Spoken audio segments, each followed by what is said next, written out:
महाराष्ट्र की राजनीति में आए दिन नए नए समीकरण बनते और बिगड़ते देखे जा रहे हैं। बीजेपी, एनसीपी, कांग्रेस, शिवसेना और अपना दल जैसे पार्टियां किसी भी सरकार को बनाने और गिराने में पीछे नहीं हटती है। शिवसेना से अलग होकर एकनाथ शिंदे ने एनसीपी और कांग्रेस को झटका दिया, जो हर किसी के लिए हैरान करने वाला फैसला था।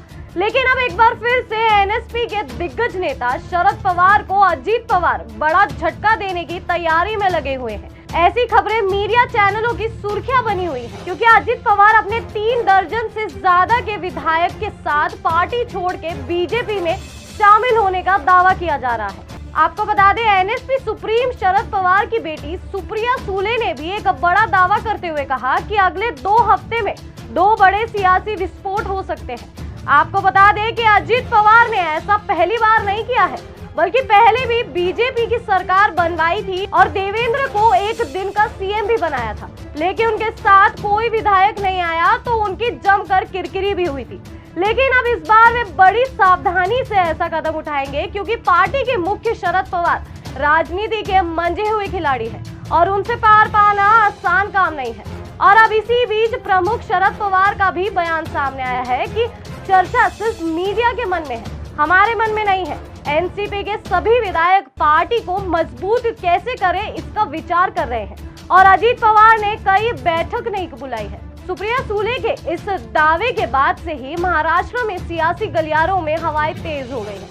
आपको बता दें कि जब सुप्रिया सूले से पूछा गया कि अजीत पवार कहाँ है, तब सुप्रिया सूले ने कहा कि आप उनके पीछे जाएं, आपको पता चल जाएगा कि वे कहाँ हैं। कई समस्याएं हैं, राज्य में काम नहीं होता है, इसीलिए अजीत पवार ने कुछ कार्यक्रम रद्द कर दिए थे। सुप्रिया सूले ने आगे कहा कि किसी कार्यक्रम को रद्द करने से कुछ नहीं होता। कुछ दिन पहले प्रकाश अंबेडकर ने कहा था कि 15 दिनों में राज्य में राजनीतिक भूचाल आ जाएगा। इस बारे में पूछे जाने पर सुप्रिया सूले ने कहा कि एक नहीं बल्कि 2 राजनीतिक भूचाल आएंगे, एक दिल्ली में और दूसरा महाराष्ट्र में।